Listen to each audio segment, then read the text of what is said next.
En sy kennis was dat daar vir hom 'n beker van smart sou wees wat hy sou drink, wat drieledig van aard was. In die eerste plek, die geeseling, daardie wrede, verskriklike straf wat deur die Romeine toegepas was. En dan ook natuurlik die wrede kruisiging, maar ook die dood.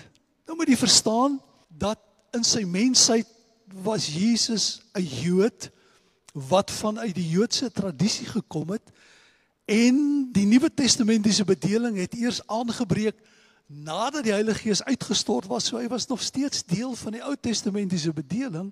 Die dood vir die Ou Testamentiese Jood was 'n verskrikking geweest, waar niemand God kon loof of prys nie. Dawid, wanneer hy werklik in diepe smart was, wanneer hy werklik ver van God af homself beleef het hy gesê, Here, dis asof my siel in die doodryk neergedaal het, waar niemand u kan loof en prys nie.